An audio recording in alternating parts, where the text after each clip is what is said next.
Assalamu alaikum everyone. Today I'm going to present transcription. What is transcription and its complete detail and whole description of the transcription. So let's begin. So जो हमारे पास problem है कि information को DNA से कैसे transcribe किया जाए, how information can be transferred from a DNA. So इस फंक्शन को परफॉर्म करने के लिए जो मैकेनिज़्म, जो प्रोसेस से डीएनए को गुजारा जाता है उसे क्या कहते हैं, ट्रांसक्रिप्शन. डीएनए से आरएनए एंड देन आरएनए से प्रोटीन एंड आरएनए से प्रोटीन का हम ट्रांसलेशन कहेंगे. सो ट्रांसक्रिप्शन कहाँ पे होती है, where does transcription take place?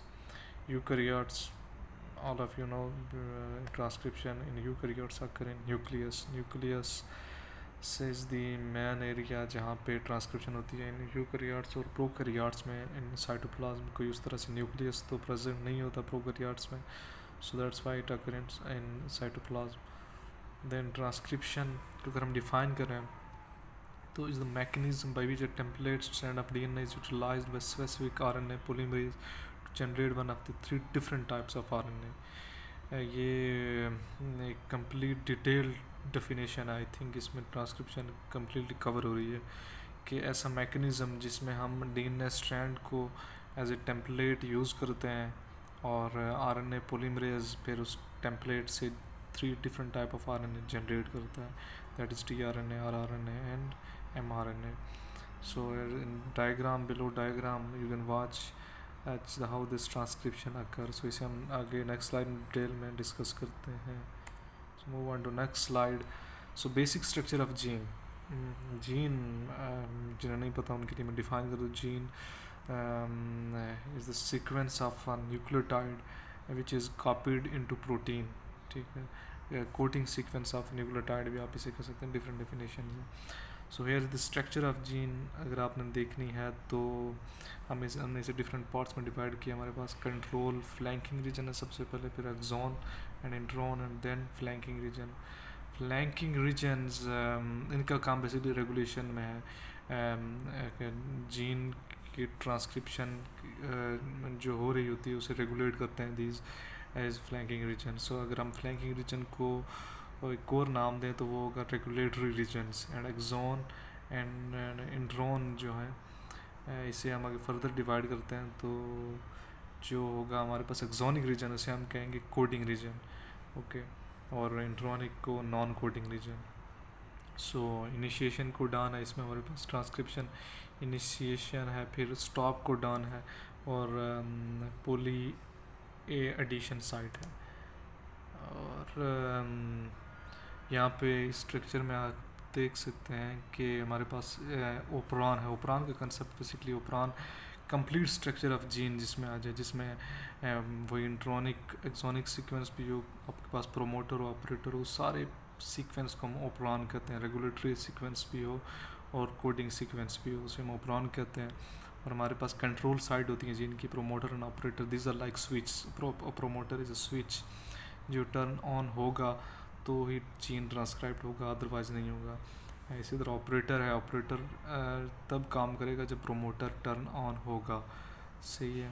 So these are control sites and RNA polymerase main role play करता है ट्रांसक्रिप्शन में, और फिर उससे हमारे पास क्या होगा, आरएनए बन जाएगा. So here in this diagram आप देख सकते हैं कि हमारे पास कंट्रोल साइड है, स्ट्रक्चरल जीन्स हैं, और कंट्रोल साइड में प्रोमोटर ऑपरेटर है, और लेफ़्ट साइड पे ब्लू बॉक्स में रेगुलेटरी जीन्स हैं. और आरएनए पॉलीमरेज आएगा, बाइंड करेगा प्रोमोटर के साथ एंड देन वो अपना फंक्शन परफॉर्म करेगा और एक न्यू स्ट्रैंड जो है पर्पल कलर का एमआरएनए वो ट्रांसक्राइब करेगा इससे. And this transcription further lead to translation and then इससे मज़ीद प्रोटीन्स बनेंगी. पॉलीसिस्ट्रॉनिक प्रोटीन्स आप देख सकते हैं वो बन रही हैं. एक एमआरएनए एक टाइम पे एक से ज़्यादा प्रोटीन को कोड कर रहा है, protein A, B, C and D. और आरएनए पॉलीमरेज के अगर हम फीचर देखें तो हमारे पास हाँ ये इस डायग्राम में अच्छे हैं. दे है हमारे पास RNA पॉलीमरेज। सो इसकी 5 साइड होती हैं, alpha 2 alpha side, 2 beta side और 1 ओमेगा साइड। और इनके अगर हम फंक्शन देखें, और एक और चीज़ सिग्मा फैक्टर, ये बड़ा अहम रोल प्ले करता है। सिग्मा फैक्टर जो है ये प्रोमोटर साइड को रिकॉग्नाइज करने में हेल्प करता है RNA पॉलीमरेज की। तो अल्फ़ा साइड की अगर हम बात करें तो it help in chain initiation, interaction with regulatory protein के साथ ये इंटरेक्शन करता है अल्फ़ा साइड।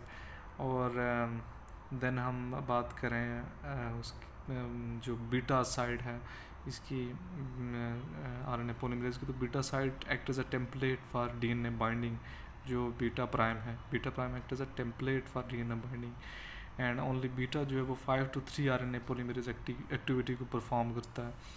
और फिर हमारे पास कौन सा आ जाता है, omega it restore denatured RNA polymerase into functional form में उन्हें रिस्टोर करता है। और सिग्मा फैक्टर तो it recognise promoter region as already told you. So ये हैं RNA पॉलीमरेज के बेसिक फंक्शन जो वो परफॉर्म करता है, और ये उसकी कंप्लीट डिटेल है। आई होप कि आपको समझ आई होगी, और अगर कोई क्वेश्चन है तो आप कमेंट्स में पूछ सकते हैं। Thank you.